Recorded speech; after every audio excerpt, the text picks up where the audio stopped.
Bon, on va y aller. Il est 11h05. Alors, bonjour à toutes, bonjour à tous. Merci de vous être inscrits à ce webinaire. Donc, c'est une première pour nous. On a plutôt l'habitude du présentiel, mais bon, là, avec les circonstances, on s'est lancé dans le digital une bonne fois pour toutes. Donc voilà, donc on est très heureux que vous soyez aussi nombreux. Le sujet est vaste, le sujet est intéressant à investiguer, à rentrer un petit peu dans le détail. Et l'idée, c'est de vous faire un retour d'expérience concret qui a vraiment été réalisé pour vous montrer comment nous, on imagine cet exercice. Donc voilà, donc je suis accompagné de mes trois collègues. Donc Thomas Ducroquet, qui est ingénieur data et expert Power BI. Baptiste Dupont, qui est expert comptable et aussi pas trop mauvais dans la data, puisqu'il est quand même certifié. Donc voilà. Bonjour. Et enfin, Edouard Van Averbeek, dit Doudou, qui est notre développeur applicatif métier, qui est aussi doublement certifié. Donc voilà. Alors, on va essayer de faire efficace. Donc on va parler d'une première partie, ça va vraiment pas durer longtemps. Hein. Donc on va présenter, on va déjà se présenter qui on est, enfin présenter le cabinet en tout cas pour que vous puissiez nous identifier. Et pourquoi une espèce d'expert comptable se lance là-dedans, donc ça aussi. Ensuite, on va présenter le sujet, en gros le contexte du sujet et un peu notre façon de voir les choses. Il y aura une deuxième partie très rapide sur Excel et ses irritants. Alors l'objet, c'est pas de faire le procès d'Excel très clairement, mais c'est de dire pourquoi on fait tout sur Excel, pourquoi on surutilise cet outil, et pourquoi à la fin on est souvent déçu des résultats. Et enfin, alors, troisième partie, où là on va vous exposer un peu les outils qu'on a utilisés pour traiter le sujet. Ces outils font partie de ce qu'on appelle la Power Platform, qui est intégrée dans Microsoft 365, anciennement Office 365. Et enfin, le cas pratique. Alors, les trois premières parties devraient durer 10-15 minutes et le cas pratique une vingtaine de minutes, et on répondra à quelques questions. Si on n'a pas le temps de répondre à toutes les questions, vous nous les enverrez par mail, on essaiera de vous répondre. Et vous avez dû recevoir normalement un article pré-webinaire qui expose un petit peu ce qu'on va discuter aujourd'hui. Donc pour ceux qui ont eu le temps de le lire, sinon vous pourrez toujours le lire après. Donc voilà. Je vais donner la parole à Baptiste qui va nous présenter le cabinet très rapidement. Et ensuite, je reprendrai la main sur la présentation du sujet. À toi, Baptiste. Super, bonjour à tous. Et surtout, merci à vous d'être aussi nombreux aujourd'hui pour nous écouter sur ce premier webinaire. J'en suis ravi. Et donc, je m'appelle Baptiste Dupont, associé du cabinet Dynamétrie, que je vais vous présenter très succinctement. Nous sommes quatre, à avoir fondé Dynamétrie il y a 2 ans maintenant. On est donc localisé sur la métropole lilloise. Et on est tous issus d'un grand cabinet de conseil et d'audit. Aujourd'hui, notre objectif, c'est d'accompagner nos clients sur 2 propositions de valeur. La première, autour de la consolidation d'entreprise, une mission donc plutôt légale et régalienne qui vise à établir, externaliser et produire des comptes conso pour des groupes d'entreprises. Et puis la seconde, celle qui nous intéresse aujourd'hui finalement, autour du pilotage et de l'amélioration de la performance des entreprises. Alors qu'est-ce que ça veut dire? Parce que c'est un peu large comme sujet. En fait, nous mettons en place chez nos clients des outils décisionnels, comme on va vous les montrer là, afin que ces clients disposent d'indicateurs fiables et automatisés sur leur business pour faciliter le pilotage d'entreprise et surtout prendre finalement les bonnes décisions, les meilleures décisions appuyées sur des données tangibles. Et donc pour faire ça, on intervient sur 2 étapes. En amont, dès la collecte des informations, en fait, on met en place des applications métiers personnalisées qui vont combler des manquements dans le système d'information existant en tant qu'outils transactionnels, des timesheets, des budgets notamment, comme on va le voir. Et puis un deuxième temps sur la mise en place de tableaux de bord qui vont permettre, en se connectant à une multitude de sources de données, de centraliser l'information au sein d'un même outil et de le centraliser et de le restituer à l'équipe dirigeante et aux managers via des tableaux de bord de manière sécurisée, managée, dynamique. Voilà, si tu veux passer à la slide. Voici donc notre ambition, et pour y répondre finalement, nous sommes aujourd'hui une équipe de 11 personnes qui représente l'association d'experts métiers en tant que cabinet d'expertise comptable finalement. C'était un peu quand même l'objectif. donc l'association d'experts métiers et d'ingénieurs data et de développeurs, afin de réconcilier et de faire parler un peu ces deux mondes qui ont parfois un peu du mal à se comprendre. Voilà, pour ma part. Super, merci, merci Baptiste. Je vais juste rapprocher le micro pour avoir un meilleur son. Parfait, super, merci Thomas. Alors, toujours dans la première étape, présentation du sujet. Alors l'idée, c'est plus de vous faire partager une philosophie. Alors évidemment, on a rencontré beaucoup de cas métiers et on s'est rendu compte que finalement, ce travail de construction, d'élaboration, de pilotage à travers le budget était souvent chaotique, il faut bien l'admettre, parce que beaucoup de fichiers Excel, beaucoup de process, très peu documentés finalement, et évidemment beaucoup de tâches manuelles. Alors nous, on est parti d'une philosophie qui tend à associer, à faire participer beaucoup plus le terrain, que je vais appeler le métier ici, à contrario au support, qui est plutôt l'équipe comptable, contrôle de G, finance, etc. De les faire partager beaucoup plus, de les faire participer, de les associer clairement à ce travail-là, de façon à être plus productif, à réduire la charge mentale autant que faire se peut, et surtout à proposer un atterrissage du résultat quasiment en temps réel. Donc c'est ça l'enjeu aujourd'hui. Alors il est immense, parce que là on met un coup d'épée énorme dans ce travail-là, parce que évidemment beaucoup d'entreprises, beaucoup d'organisations finalement traitent ce sujet exclusivement avec Excel, et évidemment ça génère des externalités, des contraintes, des externalités négatives qu'on a essayé finalement de pallier. Donc voilà, juste le contexte. Alors évidemment toutes les données sont anonymisées. On est resté sur une société d'événementiel qui gère un budget plutôt sur la base des projets, donc c'est des budgets qui sont étirés sur l'année plutôt. On est sur 4 piliers. 4 paliers de budget, c'est-à-dire qu'on a un grand centre de coûts, une sous-famille, une catégorie, une sous-catégorie, et ensuite on aura le budget, donc pour avoir une meilleure segmentation et une meilleure agrégation derrière. On va vous parler de gouvernance aussi, parce que oui, dans Excel, malheureusement, on a très peu de gouvernance, voire pas du tout pour la plupart. Donc voilà. Je vais laisser la main pour la deuxième étape, ça va, on déborde pas trop, on est plutôt dans les temps, à Baptiste qui va nous parler d'Excel et de ses irritants. Baptiste, ouais, je t'en prie. Super. Alors, très rapidement, parce que finalement, Excel, c'est quand même l'outil le plus utilisé aujourd'hui sur la planète, donc vous connaissez tous ses inconvénients et ses avantages également. Mais aujourd'hui, pour répondre à la problématique qu'on veut vous présenter, finalement, comment ça se passe? Les équipes terrain, ils remplissent, plutôt le contrôleur de gestion, les équipes administratives, créent un fichier Excel template qui le partage aux équipes. Les équipes terrain remplissent leur budget, le renvoient au support, ils centralisent, ils nettoient, ils essayent de compiler tout ça et de faire quelque chose de joli. Et finalement, c'est quand même très compliqué. Aujourd'hui, on se sert du coup d'Excel pour la saisie et la restitution. Mais finalement, il y a quelques irritants qui ont été listés ici, une liste non exhaustive.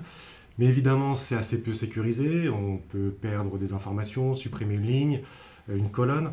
C'est assez anxiogène aussi pour de nombreux utilisateurs encore aujourd'hui, parce qu'on rentre sur un fichier qui n'est pas managé, donc on a peur de faire des bêtises. Et puis, alors on peut avoir également des problèmes de volumétrie, parce qu'effectivement, Excel a un nombre de lignes et de colonnes qui peut être assez limité. Il le dit Bart Simpson, Excel is not a database. Exactement. Donc aujourd'hui, Excel n'est pas une base de données. Alors ça reste très pratique quand on est tout seul pour faire sa petite tambouille, etc. Mais dès qu'on veut être en multi-utilisateur et puis récolter de l'information, c'est pas managé, c'est pas pratique. Voilà, et puis on vous a cité un petit exemple tout récent d'une erreur d'utilisation d'Excel qui a entraîné des petites problématiques au Royaume-Uni, mais c'est un exemple parmi tant d'autres. Ok, alors juste une petite précision, on n'a pas trouvé l'auteur de cette belle visualisation de Bart Simpson, donc on s'en excuse si la personne, auteur de ça, nous envoie quelque chose, il n'y a pas de souci, on a cherché mais on n'a pas trouvé l'auteur, donc voilà. Merci beaucoup Baptiste, je vais reprendre rapidement le micro. Donc on va passer à la troisième étape, finalement, donc celle qui va vous présenter les outils qu'on a utilisés pour construire notre solution, hein, la solution de gestion budgétaire. Alors évidemment, on fait un peu le procédé Excel, c'est un peu l'idée, on est volontairement provocateur là-dessus. Mais c'est pour vous dire qu'on a tellement rencontré de cas et tellement de pertes de temps, ça coûte un pognon monstre, pour reprendre l'expression, que voilà, il est vraiment important de mettre une action dans ce fameux mot digitalisation, accélération des processus, diminution de la charge mentale, etc. etc. Alors, je vais juste mettre la slide. Je vais passer la main à Thomas qui va nous parler d'un des outils, hein, qui va gérer tout ça, qui s'appelle Power BI, que vous connaissez probablement. Hop. Alors, tu peux me demander le contrôle. Je l'ai fait. Ah non. Alors, je te donne le contrôle. Parfait. Alors, moi, c'est Thomas Ducroquet, donc je suis ingénieur data et surtout dédié au développement sur Power BI. Donc, qu'est-ce que c'est Power BI? Très rapidement, c'est un outil analytique finalement qui sert à construire des tableaux de bord et qui donc permet de prendre des décisions. Est-ce que j'arrive à passer les slides? Tout à fait. Alors, je vais vous présenter cet outil à partir d'un schéma. Ce sera beaucoup plus simple que de grandes phrases. Donc, comment on se sert de Power BI? Ça comprend toutes les facettes de la connexion à la source de données. Donc là, on peut se connecter à énormément de sources de données. J'en cite ici, j'en montre quelques-unes, mais on peut en imaginer des centaines d'autres. Donc je résume ça en tant que source de données. Donc ça peut être n'importe quoi, Excel, comme j'ai montré, des bases SQL, etc. Ensuite, je prends l'exemple de plusieurs magasins pour lesquels on a un travail sur plusieurs outils de gestion commerciale séparés, et donc forcément les données ne sont pas traitées de la même manière et on veut forcément les harmoniser pour pouvoir les compiler proprement. Et donc il y a un outil intégré à Power BI qui est un outil de transformation d'harmonisation appelé ETL, Extract, Transform and Load, qui permet donc d'harmoniser tout ça. Ensuite, si j'arrive à passer... Alors juste pour un petit exemple concret de ce que c'est un ETL, parce que bon là on va dans la technique. Voilà, vous avez des fichiers qui sont similaires d'une organisation à une autre. Vous avez plusieurs magasins, plusieurs centres de profit. Et puis, vous avez des machines, des logiciels différents, donc des colonnes différentes, ce genre de choses. Et puis, bah, forcément, quand vous consolidez, quand vous compilez les données pour pouvoir les analyser, bah, vous faites tout à la main avec des recherches V, etc. ou des macros VBA, enfin des choses qui sont soit difficiles, soit très peu stables. Donc, en fait, c'est ça. En fait. C'est d'automatiser tout ce process-là pour qu'on n'ait plus jamais à le refaire. Voilà, c'est vraiment l'idée. Vas-y Thomas. Voilà, je reprends. Donc, une fois qu'on a harmonisé ces données et qu'on les récupère, on a besoin de les faire parler entre elles, donc les lier entre elles à partir de ce qu'on appelle une modélisation. Donc, c'est simplement les relier entre elles, comme je viens de le dire. À partir de ça, on crée des calculs, des indicateurs, donc les chiffres d'affaires, la marge, etc. On peut imaginer autant qu'on veut. Une fois qu'on a bâti tout ça, donc tout ce modèle, on génère un tableau de bord. Donc, ce tableau de bord, il est sous la forme de diagrammes, de tableaux, etc. Et pour terminer, la grosse force de Power BI, c'est qu'on peut envoyer ce tableau de bord dans un cloud qui est spécifique à Power BI, qui permet donc de partager les rapports et de notamment, comme c'est inscrit dans la suite Office 365, on peut gérer l'accès, on peut gérer la sécurité, on peut gérer le partage comme on le ferait dans le partage de fichiers Excel ou de fichiers OneDrive par exemple. On explicitera tout ça, tous ces détails-là dans le retour d'expérience parce que c'est vraiment central pour le coup. Merci beaucoup Thomas et je vais laisser la parole à Edouard, notre développeur d'application qu'on appelle Doudou. Donc la majorité du... Attendez, je vais voir si j'ai le contrôle. Yes. Donc la majorité du temps, la saisie et le suivi des données dans les entreprises sont réalisés sur des outils communs de bureautique comme Excel et Access. Mais à l'heure de la digitalisation, ces outils sont révolus. Il est temps de faire évoluer les procédés de récupération et d'exploitation de données.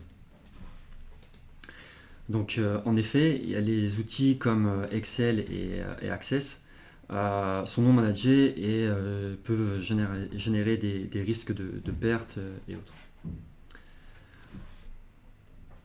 Donc, avec les nouveaux outils proposés par la Power Platform, tels que Power Apps, on peut sécuriser la récupération et l'exploitation des données et créer facilement des applications agiles et évolutives tout en répondant à une problématique métier. Donc, je travaille également avec Power Automate. Donc, Power Automate, c'est un outil qui permet de créer des processus automatisés et des workflows. En fait, je suis sûr que vous avez des applications qui fonctionnent super bien, mais elles ne communiquent pas entre elles. Et la double saisie peuvent vous faire perdre du temps et engendrer des erreurs. Donc en gros, avec cet outil-là, on arrive à automatiser les tâches, récupérer vos fichiers et améliorer la qualité des données. Merci Voilà. beaucoup, Edouard. Simplement, du coup, vous l'avez compris, finalement, aujourd'hui, on utilise Excel à la fois pour saisir de la donnée et puis après pour la restituer, avec tous les inconvénients qu'on vient de citer. Et l'idée aujourd'hui, c'est d'utiliser ces deux outils de la Power Platform. Le premier Power Apps pour récolter la donnée de manière sécurisée et fiable, et ensuite Power BI pour à la fois la restituer de cette même manière. Merci beaucoup. Merci Baptiste pour ce petit éclairage. Nous, on pense que le plus important quand on veut mener un process digitalisé, c'est de régler déjà cette partie transactionnelle. Voilà, comme le disait Baptiste, dans une boîte, vous pouvez avoir 3, 4, 10 fois la même donnée dans des services différents, dans des équipes différentes. Et c'est à partir de là, finalement, que le chaos s'installe, entre guillemets. Si toutes les données étaient super bien managées, ce serait facile de faire du reporting, même sur Excel, j'entends, parce qu'il y a des choses qui se font très bien sur Excel. Mais c'est vraiment, pour nous en tout cas, dans notre approche, dans notre philosophie, l'une des choses les plus importantes, si ce n'est la plus importante. Alors, écoutez, on a fait 13 minutes, c'est parfait, en dessous du quart d'heure qu'on avait prévu, on est dans les temps. Donc on va passer finalement au REX, au retour sur expérience. Donc je rappelle, on est dans une société d'événementiel qui gère des budgets à l'année. Évidemment, on pourrait imaginer des budgets au mois, ce qui est le plus souvent, mais bon, là dans notre retour d'expérience, on était plutôt sur de l'annuel. Juste pour comprendre la structure du budget, donc on a 4 paliers, donc un centre de coût principal, et ensuite on descend de façon en déclinant les éléments jusqu'au budget final.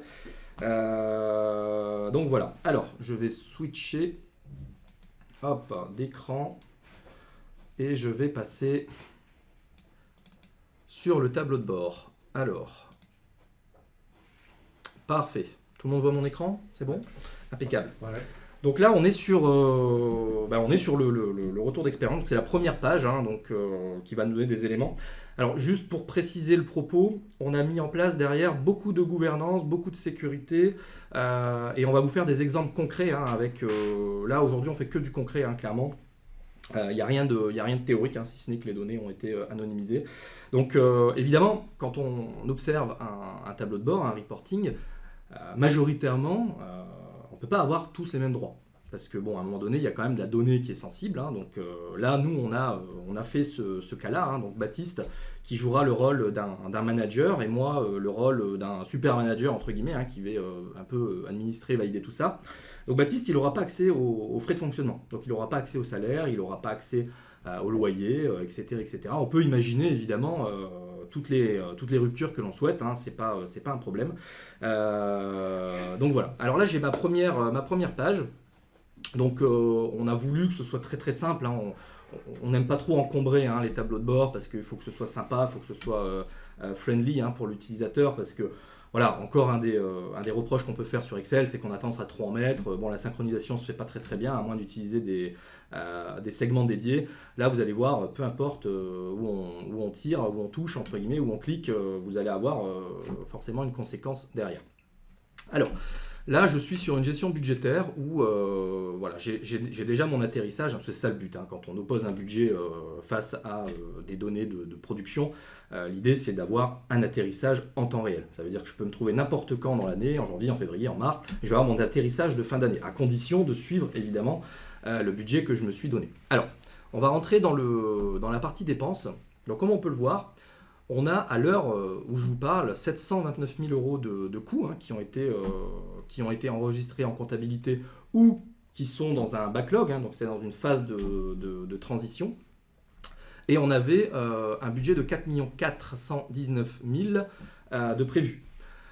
Et là, en dessous, vous voyez un petit chiffre, 37 792. C'est là que ça devient intéressant. Parce que ce chiffre-là, c'est finalement un budget qui a été dépassé. Ça veut dire aujourd'hui, on avait prévu 100 sur quelque chose, et puis on a fait 110, 120, et on ne reviendra pas en arrière. Donc on va laisser ce dépassement-là. Pareil sur la partie ressources, sur la partie chiffre d'affaires. Donc là, j'ai une petite loupe qui va me permettre de zoomer finalement et de rentrer un petit peu plus dans le détail et d'avoir quelque chose de plus lisible. Donc je vois que j'ai déjà 3,16% de coûts qui ont été dépassés. Donc voilà, donc je reviens sur mon écran précédent. Alors ici, c'est ça, il faut que ce soit sympa, il faut que ce soit vraiment visuellement impeccable, un tableau de bord, parce que sinon on n'y va pas et voilà, on décroche. Donc ici, quand je clique là-dessus, ça permet à l'utilisateur, au-delà des tutoriels qu'on peut mettre en place, au-delà de plein de choses qui vont aider l'utilisateur à bien comprendre les informations, je vais avoir à quoi servent ces boutons, voilà, qu'est-ce que je dois faire avec ça, etc. Et puis quand je clique là-dessus, voilà, je reviens comme en 14. Alors, juste un petit détail. Ici, on a un atterrissage, parce qu'on va faire des jeux de rôle, on est là pour s'amuser aussi. On a un atterrissage excédentaire de 85 696. Bon, on va dire presque 86 000. Voilà, donc youpi, on est dans le positif. J'ai une petite ici, un petit bouton qui va me donner finalement ce qu'on avait prévu au début, parce que nous on aime bien avoir un budget qu'on grave dans le marbre au départ, et ensuite une espèce de forecast qui va évoluer en fonction du temps, en fonction des événements, en fonction des contraintes qu'on rencontrera durant l'exercice. Donc là on voit que j'avais un budget d'ouverture initial en ressources à 368 000, un budget de dépenses à 244, ce qui fait qu'au tout début, quand on a lancé le budget, on était à 123 000, et finalement, avec tous les ajustements, on prend 37 000 de dépassement budgétaire, ce qu'on a vu juste avant, ce qui nous donne 85 696, donc 86 000 d'atterrissage prévu. Alors, je vais commencer par rentrer, alors j'ai mis des petites notes, je vois si j'ai rien oublié, voilà. Alors juste, voilà, pour vous donner l'info. Donc ici, je rentre dans le détail finalement, dans mes 85 000, et je vais voir toutes mes BU. Vous voyez, donc j'ai mon business par exemple, avec le pôle Europe, le pôle monde, etc. Je vais rentrer dans le détail, et je vais avoir comme ça mon budget, donc le rappel, mon réalisé. Donc voilà, je retrouve mes 729 000 versus 4,4 millions, donc je sais qu'il me reste encore 3,6 millions à dépenser. Et là, c'est ça qui est intéressant et qui est difficile de faire sur Excel, quand on est dans des agrégations. On voit qu'on a nos 37 000 € de dépassement. Donc ça ne vient pas polluer, parce que si j'avais que cette vue-là, c'est-à-dire ces 3 premières colonnes, je ne verrais pas les dépassements. Et je me dirais, zut, tout va bien. Et non, on a quand même des dépassements. Et puis on va regarder de quoi il s'agit. Donc je vais rentrer dans ma ligne, donc c'est dans le marketing que ça bug, c'est souvent dans le marketing que ça bug, non je rigole.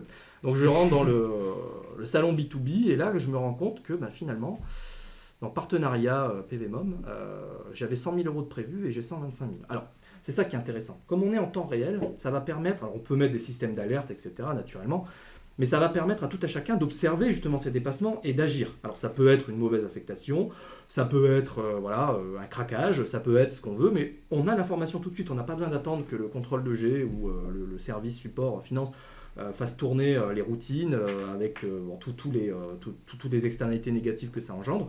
Là, on l'a tout de suite. Pourquoi on l'a tout de suite ? Parce qu'on est connecté en direct aux bases. On est connecté au budget, on est connecté au réalisé, c'est-à-dire à la comptabilité. On est connecté au fameux backlog, c'est-à-dire cette zone intermédiaire de staging un petit peu qu'on a entre les deux. Et tout ça, c'est du live. Alors évidemment, si les personnes n'enregistrent pas leur facture là-dedans, on n'aura pas. Mais c'est pour ça qu'il faut mettre un peu de rigueur, un peu de process là-dedans. Mais tout ça pour vous dire que c'est possible. On peut avoir un atterrissage en temps réel et on peut observer les dépassements sans problème. Donc je vais refermer tout ça. Alors évidemment, il y a plein de petites choses sympas. Vous voyez, là j'ai ma vue agrégée, je peux avoir ma vue détaillée, je peux rentrer dans un scope en particulier, etc., pour avoir le détail de tout ça. Alors, je vais pouvoir aussi rentrer dans mon reste à dépenser. Alors ça c'est intéressant. Alors imaginons que je sois le patron de la BU Business. Et là je vais voir mon budget en temps réel et puis mon réalisé, ce que j'ai dépassé le cas échéant, etc. Donc je vais revenir sur l'écran précédent. Pareil pour mon reste à percevoir. Donc ça, c'est la même chose. Si vous souhaitez qu'une personne ne puisse pas voir les ressources, c'est possible. On peut tout manager. Il n'y a plus aucune limite dans ces outils-là. On est en capacité de tout, finalement, de tout combler. Donc c'est ça qui est formidable, finalement. Et puis dans mon atterrissage excédentaire, voilà, il faut que ce soit simple, hein, c'est pas la peine d'en faire des caisses non plus. On a finalement mes 37 000 euros. Donc là, j'ai un focus sur mon dépassement. Et puis, je vais pouvoir aussi rajouter des choses intéressantes. On peut tout rajouter, mais nous, il nous a semblé intéressant de rajouter par exemple des anomalies. Parce que oui, il peut y avoir des mauvaises imputations. Donc je vais cliquer là-dessus et là, je me rends compte qu'il y a 2550 euros qui ont été répartis dans un mauvais code analytique qui n'existe pas en réalité, hein, mais qui a quand même été enregistré en comptabilité. Vous allez me dire, ouais, mais s'il n'existe pas, pourquoi il est en compta? Bah oui, mais c'est des choses qui arrivent, hein, ça existe vraiment, hein, dans la vraie vie, parce qu'on n'a pas actualisé les axes analytiques, bref, pour plein de raisons. Donc c'est pour ça qu'il faut tout imaginer, c'est important, il y a un nombre de contraintes qui est immense et qu'il faut maîtriser, hein, c'est ça aussi. Hein. Ça peut paraître simple comme ça, mais derrière, il y a énormément de contraintes à gérer. Là, j'ai une petite vue cut-off, ça plaira aux comptables. Hein, voilà, ils peuvent voir un peu tout ce qui est CCA, Xtourn, de FNP, etc., etc. Je ne maîtrise pas trop le sujet, mais on a des spécialistes dans la salle, donc voilà. Bon, je vais vite, hein, naturellement, mais le but, c'est que vous voyez quand même un maximum de choses. Donc, je vais revenir sur ma slide de départ. Et là, on va s'amuser un petit peu. On va faire un petit peu de jeu de rôle. Donc Baptiste, hein, rappelez-vous, il n'a pas accès aux frais de fonctionnement, hein, donc il n'aura pas le même atterrissage que nous. Il aura tous les frais de fonctionnement en moins. Alors ça c'est pareil, on pourrait lui interdire d'avoir accès aux frais de fonctionnement tout en gardant le solde identique. C'est possible. Alors nous on a décidé de ne pas le faire, mais on pourrait le faire. Alors, je vais laisser la... Alors comment on fait? Je te passe la main ou je te passe la main? Je te passe la main.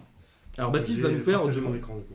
Il va nous expliquer un peu ce qu'il veut faire et puis comment on a géré la gouvernance derrière. Voilà. Parce qu'évidemment, on ne change pas des budgets comme ça. Il y a des règles. Alors, il y en a qui n'ont pas de règles, mais bon, nous, on a des bons clients, ils ont quand même des règles. Et puis, à un moment donné, on ne peut pas faire ce qu'on veut, il faut que ce soit soumis à approbation. Mais il va vous expliquer ça bien mieux que moi. Allez. Donc là, on est sur un résultat à combien, Karim? 86 000. 86 000. Alors, on retient ça, 86 000 de résultats. Positif. Voilà. Atterrissage excédentaire. Alors, est-ce que vous voyez bien mon écran? Ouais. Voilà, super. Tu peux juste le mettre en full screen. Ouais, je vais me mettre en full screen, ce sera mieux, vous verrez mieux. Super. Alors, effectivement, comme le disait Karim tout à l'heure, on a mis un système de protection d'accès à la donnée. Et donc moi, il a été défini que je n'ai pas accès aux données de frais de fonctionnement. Donc effectivement, j'ai un atterrissage ici qui est complètement différent de celui de Karim tout à l'heure parce que j'ai tous les frais de fonctionnement qui n'apparaissent pas. Alors évidemment, comme le disait Karim, on aurait pu garder le même atterrissage, mais simplement j'aurais pu ne pas avoir accès simplement aux détails des frais de fonctionnement. Là, on l'a fait comme ça. Donc, comme on le disait, l'idée, c'est de responsabiliser un peu les managers de BU à la saisie et au suivi de leur budget. Et donc, moi, en tant que responsable d'une BU, je vais aller ajuster mon budget parce que j'ai eu une information récente sur un dépassement ou sur un ajustement par rapport à ce qui avait été initialement prévu. Donc c'est là où c'est vachement important également, c'est qu'on va garder toute l'historisation des modifications. On le montrera, hein, d'ailleurs. On va le montrer après, mais j'ai mon budget initial, tu l'as déjà montré Karim tout à l'heure, et après, au fur et à mesure, l'ensemble des modifications que je vais pouvoir finalement apporter. Donc, ici, je vais rentrer directement sur une application de saisie de mon budget. Alors on est sur un budget à 4 paliers, on aurait bien pu imaginer également, si c'est le cas dans vos entreprises peut-être, imaginer une saisie plutôt tabulaire avec des mois par exemple, hein. Ça se fait parfois au mensuel. Là on est plutôt sur un budget annuel par BU. Donc là je vais faire un premier exemple sur effectivement un budget de marketing en B2B, sur l'auto et puis sur un stand nu, bon peu importe, hein, c'est pour l'exemple. Et ici, je vois tout de suite, ce qui est vachement important, c'est que je vois tout de suite l'ancien montant. Donc j'étais à moins 900 €. C'est pas le budget initial, hein, c'est le dernier budget qui a été saisi. La dernière actualisation. Donc je sais à combien j'étais auparavant. Et là, je vais venir dire, je vais l'ajuster. Je suis plus à moins 900 €, mais finalement, j'ai eu une petite augmentation de mon budget, je serai plutôt à 1500 €. Et là, tout de suite, on voit tout de suite l'intérêt des Power Apps et du management de la donnée. Ce qu'effectivement, ici, on a une petite alerte qui nous dit que il faut renseigner sans montant négatif. Parce que le signe des montants est géré par ailleurs directement dans l'applicatif. Donc, je viens enlever ce petit montant négatif. Et on a décidé de rendre obligatoire la saisie d'un commentaire. Donc ici, voilà, saisie de votre commentaire, augmentation. du budget auto. J'insère mon commentaire passe rouge, il passe vert, pardon, il était rouge, hein, donc il était obligatoire, il passe vert, et là je vais valider. Je fais OK. Donc là, mon opération s'est effectuée correctement, et du coup, l'ajustement budgétaire est pris en compte. Alors, je vais vous montrer un deuxième exemple, parce que ce qui est important également, c'est qu'on peut effectivement faire un système d'approbation. Là, nous, on avait décidé de mettre un seuil à 3 000 €, c'est-à-dire que tous les mouvements inférieurs à 3 000 € ne nécessitent pas d'approbation de la part d'un manager supplémentaire, alors que au-delà, on aura besoin d'un manager. Donc, je vais vous faire l'exemple. Si je modifie finalement mon chiffre d'affaires sur voilà, ma région A, bon, moi je suis responsable de cette région, j'avais effectivement un budget, j'avais estimé mon chiffre d'affaires sur cette région à 15 000 € et finalement je vais plutôt la passer à 20 000 €. Donc là vous voyez tout de suite mes boutons changent. Je suis plus sur OK, je suis sur Approval, approbation supplémentaire, et je vois également que ma petite trombone devient rouge. Voilà, tout ça c'est manageable évidemment et personnalisable à 100%. Je vois potentiellement mon ancien commentaire, donc je vais mettre nouveau contrat signé. En commentaire, j'insère mon nouveau commentaire. Je suis obligé, mon bouton est toujours grisé, je suis obligé d'insérer une pièce jointe, donc je vais aller chercher, j'en sais rien, un contrat, une facture, peu importe, je vais prendre une pièce jointe ici, je l'insère, et je vais donc approuver, faire une demande d'approbation sur ce nouveau budget que j'ai ajusté, de passer en passant de 15 000 à 20 000. Je fais Approval. Vous voyez, le message ici également a changé. Votre demande a été transmise. Et donc là, Karim, je vais te repasser la main pour que tu montres finalement l'approbation que tu as reçue Absolument. à l'instant. Alors, du coup, je vais récupérer la main. Hop. Voilà. Je récupère la main. Parfait. Parfait, on voit ton écran. Donc là, effectivement, je vais juste reprendre le micro pour qu'on nous entende bien. Donc là, comme le disait Baptiste, on a mis des seuils, hein, on a mis des contraintes. Évidemment, on peut aller beaucoup plus loin dans ces contraintes. Donc là, on a mis 3 000 € pour faire simple, mais on aurait pu mettre des contraintes sur des personnes, on aurait pu mettre des contraintes en fonction de certains budgets. J'ai un budget, si j'ai des dépassements de 500 €, on s'en fout. À partir du moment où j'ai des dépassements plus importants, sur 3, 4, 10 budgets, on peut les ajuster. Tout est vraiment imaginé pour qu'on fasse de la haute couture quelque part. Hein. Donc c'est un peu l'idée qu'on puisse s'adapter et proposer des solutions là où il n'y en a pas. Alors, la première ligne de Baptiste, elle n'était pas soumise à approbation, parce que voilà, c'était un petit coup, donc on ne va pas non plus tout gérer, on ne va pas non plus rajouter de la charge mentale là où c'est pas nécessaire. Par contre, le deuxième, il a augmenté le chiffre d'affaires, donc en soi c'est bien, hein, je suis très content que le chiffre d'affaires soit plus fort. Et qu'est-ce qui s'est passé ? J'ai reçu une approbation par mail. Alors tout ça est automatique, hein, naturellement, il n'y a personne qui fait un mail derrière pour dire tiens, est-ce que tu peux m'approuver, etc. Donc dans ce mail, je récupère aussi la pièce jointe, vous voyez ? Donc là j'ai la pièce jointe, donc je vais regarder de quoi il s'agit. Bon là il m'a mis une facture, mais évidemment, j'aurais pu m'attendre à un fichier Excel ou quelque chose, un cadrage ou à un mail, tout simplement, ou j'en sais rien, Un contrat signé. une photo, bref, avec le nouveau client. Voilà.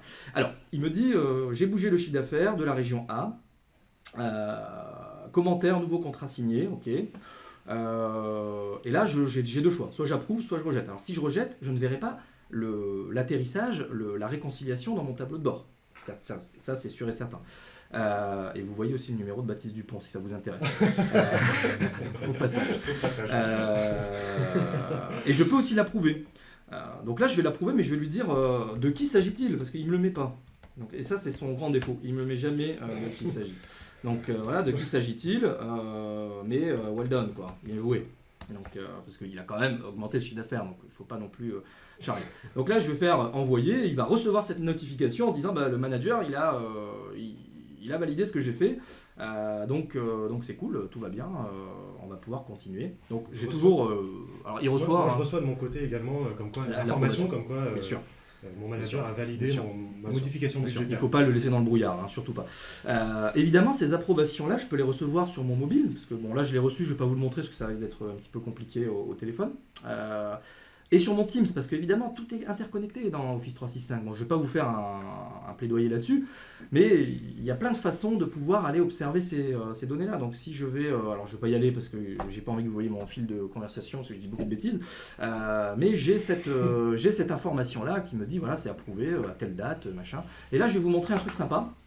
Parce que c'est ça aussi, le problème d'Excel, c'est qu'on a du mal à gérer l'historisation, puis à un moment donné, on se dit « Ouais, mais t'es sûr que t'as mis ça? Non, moi je te crois pas. » Et bref, on n'a plus le chemin de la vérité, quelque part. On ne sait plus qui dit vrai. Les fichiers avec les VDF, Voilà. VDF. Alors les V1, les V8, les V9, tout ça, il faut arrêter parce que ça encombre l'esprit, hein. C'est vraiment pas une bonne façon de... c'est pas une bonne pratique, hein, très clairement. Donc là, je vois le budget de Baptiste. Hein. Alors je vais actualiser ma page. Hop. Et là, je vois qui est passé de... Alors, c'était lequel? 20 000 euros Le premier, C'est chiffre ça. d'affaires. C'est ça, 20 000 euros. Donc, je vais cliquer dessus. Et puis là, je vais aller voir un peu l'historique. Alors, qu'est-ce qui s'est passé? Alors, déjà au 11e, hein, on a fait des tests hein, quand même pour voir si ça fonctionnait. Et puis, on se rend compte que, bah oui, Baptiste, aujourd'hui, à 11h40, a changé le budget. Je vois bien que la version précédente était à 15 000 et la nouvelle était à 20 000. Même là, en manage. Alors, l'utilisateur final n'est pas censé voir ça. Hein. Je vous montre juste... parce qu'on peut récupérer ces métadonnées derrière. Donc là, normalement, il n'y a que l'administrateur, le concepteur hein, de l'application hein, qui aura accès à ça. Et évidemment, l'analyste hein, derrière, le concepteur du rapport Power BI, qui va pouvoir aussi aller récupérer ces versionnings.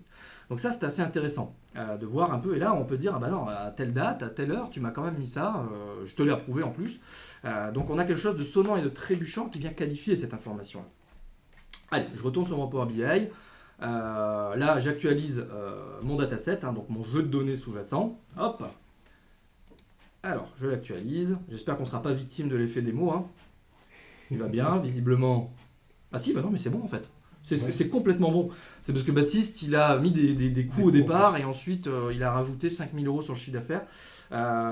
Donc on est à 85. Rappelez-vous, on était à 85 696. Donc normalement, si on compte bien. On a mis un peu de charge, on a mis un peu de ressources, bref, vous touillez tout ça et ça fait 85 096. Exactement. Aussi, une chose intéressante pour l'utilisateur, c'est qu'il va pouvoir aussi voir un peu le budget, le dernier budget à date. Voilà. En fonction de ses droits, naturellement. Donc, si moi je veux aller voir uniquement le business en pôle Europe, voilà, ben, j'aurai tout le pôle Europe. Hein. Et si je veux descendre, aller dans le détail, aller voir que les déplacements, ben, j'aurai que les déplacements, etc. Voilà, je peux réinitialiser. Et puis, je peux m'envoyer ça par mail. Vous voyez, donc là, je m'envoie un mail avec finalement toute cette liste. Hein, et ça me permet d'être toujours connecté au budget. Parce que ça aussi, on va avoir 25 versions. On ne sait plus quelle est la dernière. On ne sait plus qui dit vrai. Et on est un petit peu perdu avec tout ça. Alors, je reviens à mon écran principal. Donc, vous l'avez remarqué, on est sur de la data vise. Donc de la BI, hein, parce que c'est pas que de la data vise, hein, Power BI est tout sauf un outil de data vise uniquement, il fait bien plus de choses que ça. Et on a plugué une application directement là-dedans, managée, hein, gouvernée, sécurisée, de façon à ce que tout le monde puisse cohabiter et qu'on ait voilà, toutes les vérités sur ce travail-là. Qu'est-ce que j'avais d'autre à vous dire encore? Je pense que je vous ai quasiment tout dit. On est à 34 minutes, 35 minutes bientôt de webinaire. Est-ce que j'ai oublié quelque chose, messieurs? Pour moi, c'est OK. Voilà, je vais reprendre le PowerPoint. Alors, c'est parti. Hop, hop. Et là, je vais partager le PowerPoint. Alors, je vais aller jusqu'en bas. Hop. Est-ce que vous avez des questions? Au niveau du Teams. Il y avait tes schémas avant-après, entre guillemets. C'est carrément. Oui, je vais vous montrer ça quand même rapidement, effectivement. Ouais. C'est intéressant. Hop. Alors voilà, on va parler rapidement d'architecture sans rentrer trop dans le détail. Hein. On a essayé de le simplifier au maximum. Voilà au départ comment était organisée la structure. Donc là, on peut se rendre compte. Alors je vais essayer de prendre un petit pointeur. Voilà. La base comptable n'a pas changé, hein, elle est du reste en local, hein, et puis on devait faire des exports, l'envoyer par mail, hein, vous connaissez ça par cœur, faire des retraitements, hein, souvent fastidieux et chronophages, et l'envoyer à la personne qui devait gérer tout ça. Le management ou les équipes terrain hein, qui font la même chose, hein, finalement, leur fameuse tambouille hein, qui est renvoyée, et puis on touille tout ça, on consolide, on croise, etc. etc. Les flux sont entièrement manuels, naturellement. Puis généralement, on poste ça sur un PowerPoint. Alors, très bien un PowerPoint, mais c'est tout sauf dynamique, donc c'est embêtant. Donc Power BI est aussi un PowerPoint dynamique. Hein. C'est aussi ça, finalement, une de ses nombreuses fonctionnalités. Alors, ça génère des contraintes techniques, métiers, alors c'est manuel, risque d'erreur, pas de versionning, perte d'informations. C'est chronophage, les reportings remontent généralement une seule fois par mois et puis souvent quelques jours après l'atterrissage. Temps de réaction nul, il faut le reconnaître. Hein. Et c'est pas du tout sécurisé. Voilà, parce que j'envoie ça par mail et rien que si je me trompe de personne, imaginez-vous, ça peut être un petit peu dramatique. Donc voilà, nous, ce qu'on a mis en place, hein, donc on a connecté des passerelles en direct qui vont venir récupérer l'information de la comptabilité 3 fois par jour dans le cas d'usage, mais ça pourrait être plus. Les budgets sont gérés en back-end, c'est-à-dire en base de données sur des sites SharePoint. Alors tout ça c'est gratuit, c'est intégré dans vos licences Office 365. L'application de saisie budgétaire du coup est basée dessus. C'est l'applicatif qu'on va mettre comme un calque sur la base de données SharePoint, qui est une liste SharePoint pour ceux qui connaissent. Évidemment, il y a énormément de process, de flows qui vont venir jouer aussi leur rôle. Et à la fin, ça fait un super tableau de bord qui est actualisé en temps réel. Donc du coup, ça génère des avantages cette fois-ci, techniques et métiers.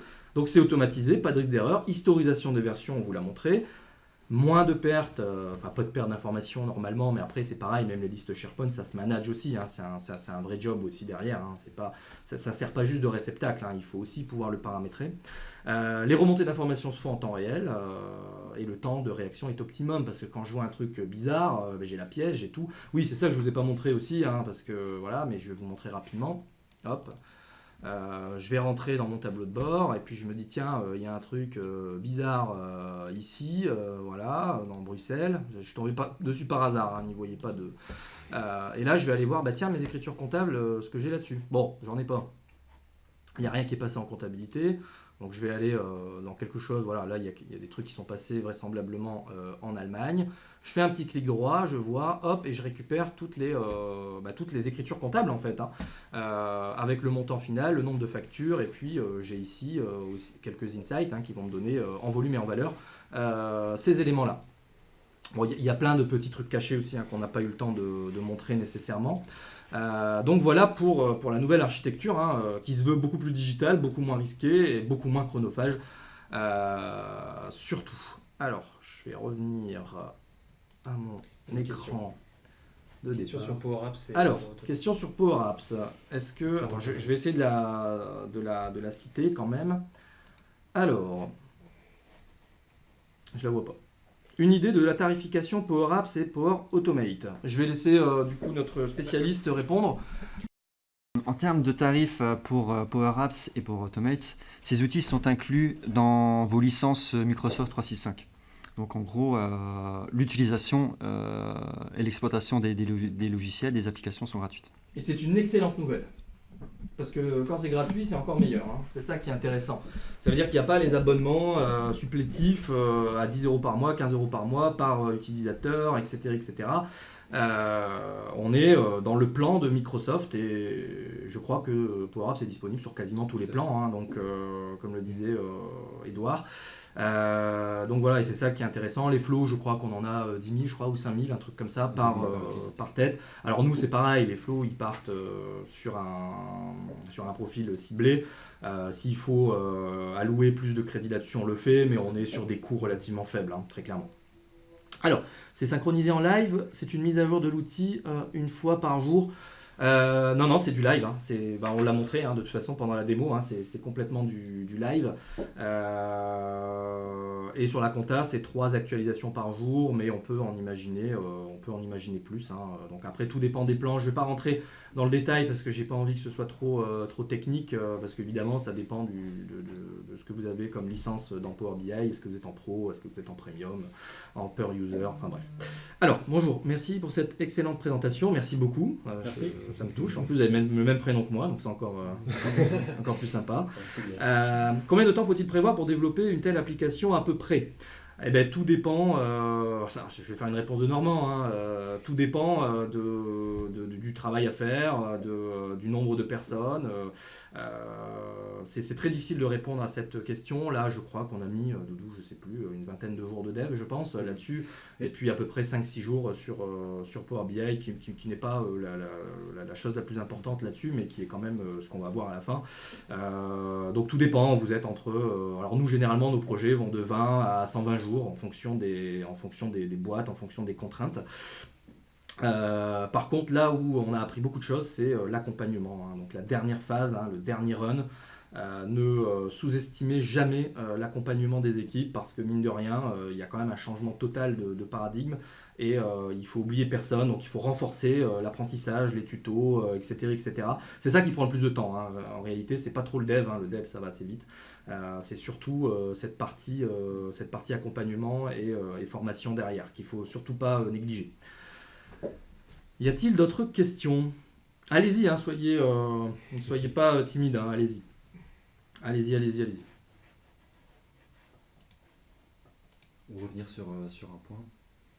Oui, ou si vous n'avez pas compris un point, ou s'il y a quelque chose qui vous chagrine, ou si vous avez déjà ce genre d'engin dans votre entreprise, n'hésitez surtout pas à nous provoquer là-dessus. Il n'y a pas de problème. Pas de questions? Baptiste, as-tu une question? Ah si, il y a une question. Ah, il y a une question. Le contrôle de jet est-il autonome après votre intervention? Très bonne question. C'est toute la philosophie de ce qu'on vient de vous présenter. Nous, on pense que tout ne doit pas être... que toutes les responsabilités ne doivent pas être incombées, je ne sais pas si ça se dit, au contrôleur de gestion. Parce qu'aujourd'hui, ce qu'on remarque, c'est que le contrôleur de gestion, le service comptable, enfin bref, le support qui est destiné à gérer tout ça, prend toutes les responsabilités. Ils font la conception, ils choisissent l'outil, ils font la gouvernance quand il y en a, etc. etc. Et ça, c'est quand même une grosse charge, hein. Surtout que le contrôleur de gestion n'a pas la même finesse de connaissance que le terrain finalement.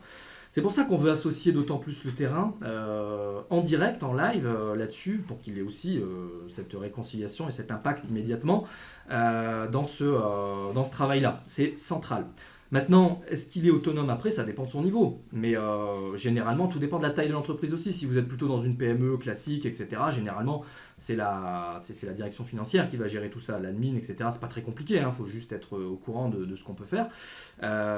Si vous êtes dans une entreprise plus grosse, et ben là, c'est là que c'est intéressant aussi, parce qu'il va falloir coordonner la DSI avec le support, parce que la DSI va gérer plein de choses, hein, les entrées, les sorties, les répertoires, ce qu'on appelle un peu techniquement l'Active Directory, hein, c'est-à-dire ce qu'il y a derrière, les niveaux d'autorisation, les groupes d'utilisateurs dans le site SharePoint, évidemment, plus c'est gros et plus il y a l'organisation est importante.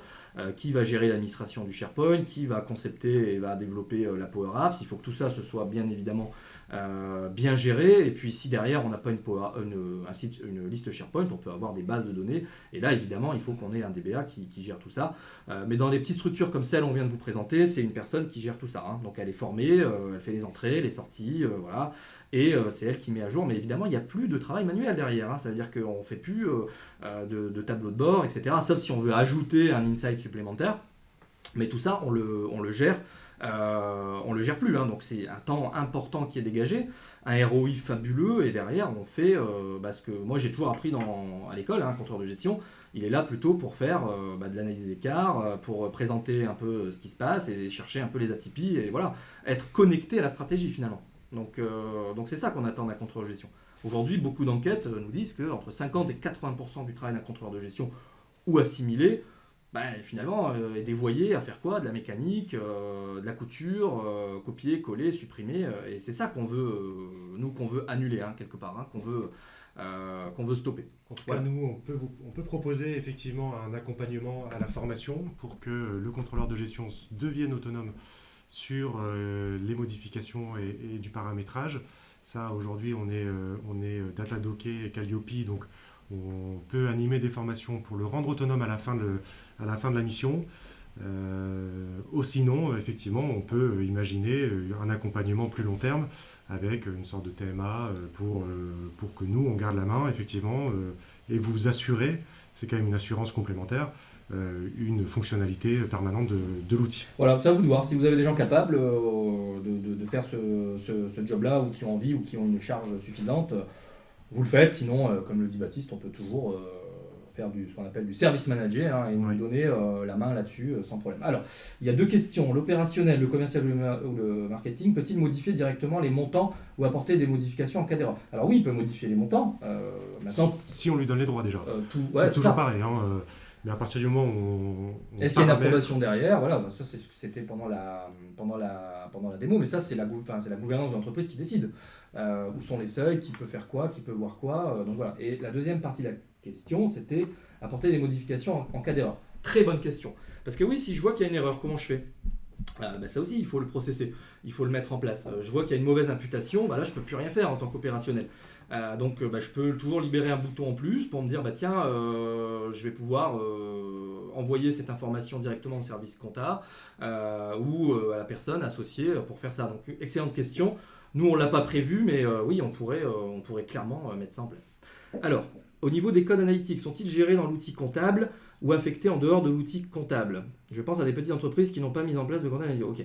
Alors, généralement, oui, c'est dans l'outil de production, mais comme je le disais tout à l'heure, c'est pour ça qu'on a mis un petit encart anomalie, parce que oui, il peut y avoir des loupés, et le plan analytique comptable ne suit pas le plan analytique officiel, entre guillemets. Donc nous, on a mis en place un plan analytique officiel qui est en dehors de l'outil, donc on va utiliser pour modéliser ces reportings, et qui vont détenir la seule version de la vérité quelque part. Mais on a prévu le coup quand même, hein, donc les trucs qui tombent dans anomalie, c'est que c'est mal orienté. Voilà. Ce qu'il faut bien comprendre, c'est de toute manière, on fait toujours des applications qui sont du sur-mesure. On va vraiment s'adapter à chacune des situations, à chacune des entreprises, et évidemment, du coup, à leur taille, pour proposer une solution qui soit adaptée au cas d'usage, quoi. Exactement. On essaye de... On continue à vous poser vos questions. En tout cas, merci beaucoup à tous d'avoir été aussi nombreux. On a été plus de 40 pendant tout le webinaire.